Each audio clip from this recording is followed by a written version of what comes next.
নমস্কার বন্ধুরা, ভিডিওর প্রথমেই সবাইকে স্বাগত জানাই। রাজ্যে পাবলিক সার্ভিস কমিশনারের মাধ্যমে নারী ও শিশু কল্যাণ দপ্তরের অধীনে আইসিডিএস প্রকল্পের জন্য মহিলা সুপারভাইজার নিয়োগ করা হবে এবং প্রায় দীর্ঘ 12 বছর পর আইসিডিএস এর সুপারভাইজার পদে নিয়োগ হতে চলেছে। আইসিডিএস এর সুপারভাইজার পদে এর আগে 2007 সালে নিয়োগ করা হয়েছিল। এই চাকরির জন্য মোট শূন্যপদ আছে 2954টি। এর মধ্যে অসংরক্ষিত অর্থাৎ আনরিজার্ভ ক্যাটাগরিতে আছে 1475টি পদ। এসসিদের জন্য আছে 650টি পদ। এসটিদের জন্য সংরক্ষিত আছে 178টি। এছাড়াও ওবিসি এ ক্যাটাগরির জন্য সংরক্ষিত আছে 296টি পদ এবং ওবিসি বি ক্যাটাগরির জন্য সংরক্ষিত আছে 207টি পদ।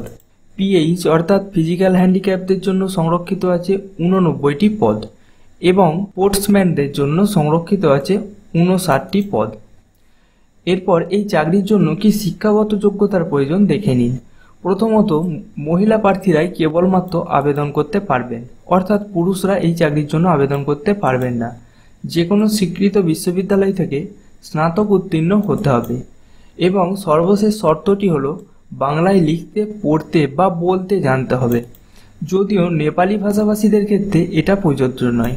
এই চাকরির জন্য বয়স সীমা কি প্রয়োজন দেখে নিন। প্রার্থীর বয়স ন্যূনতম 18 বছর হতে হবে এবং সর্বোচ্চ বয়স 39 বছর, অর্থাৎ 18 থেকে 39 বছর বয়সী যে কোনো প্রার্থী এই চাকরির জন্য আবেদন করতে পারবেন। যদিও তফসিল জাতি এবং তফসিল উপজাতিদের ক্ষেত্রে বয়স সীমা ছাড় আছে, তারা 5 বছর বয়স সীমা ছাড় পাবেন। এছাড়াও ওবিসি প্রার্থীরা 3 বছর বয়স সীমা ছাড় পাবেন। এছাড়াও যারা শারীরিক সামর্থ্যে পিছিয়ে অর্থাৎ ফিজিক্যাল হ্যান্ডিক্যাপ প্রার্থীরা 45 বছর বয়স পর্যন্ত আবেদন করতে পারবেন। এই চাকরিতে আবেদনের জন্য আবেদন ফি কত পড়ছে দেখে নিন। জেনারেল শ্রেণীর প্রার্থীদের জন্য আবেদন ফি 160 টাকা। এর সাথে অনলাইনে যদি আবেদন ফি জমা হয় তবে 5% সার্ভিস ট্যাক্স লাগবে। এছাড়াও যারা অফলাইনে আবেদন ফি জমা দেবেন তাদের 20 টাকা করে অফলাইন ব্যাংকিং চার্জ প্রয়োজন। যদিও সংরক্ষিত প্রার্থী অর্থাৎ এসসি এসটি প্রার্থীদের জন্য কোনো প্রকার আবেদন ফি লাগবে না। এই চাকরিতে সিলেক্ট হওয়ার পর আপনার বেতন দাঁড়াতে পারে 7100 টাকা থেকে 37,600 টাকা। এর সাথে 3600 টাকা গ্রেড পে যুক্ত হবে। আবেদন শুরু হচ্ছে 14 মার্চ 2019 তারিখ থেকে এবং অনলাইনে আবেদনের শেষ তারিখ 16 এপ্রিল 2019। যদিও অনলাইনে আবেদন ফি জমা দেওয়ার শেষ তারিখ 17 এপ্রিল 2019 তারিখ। এই চাকরিতে প্রার্থী বাছাই পদ্ধতি 3টি ধাপে করা হবে। প্রথমে প্রিলিমিনারি টেস্ট হবে এবং প্রিলিমিনারি টেস্টে উত্তীর্ণ হলে লিখিত পরীক্ষায় বসতে পারবেন প্রার্থীরা এবং সর্বশেষ তাকে মৌখিক পরীক্ষা দিতে হবে। প্রিলিমিনারি পরীক্ষাটি হবে 100 নম্বরের এবং 100টি এমসিকিউ টাইপের প্রশ্ন থাকবে।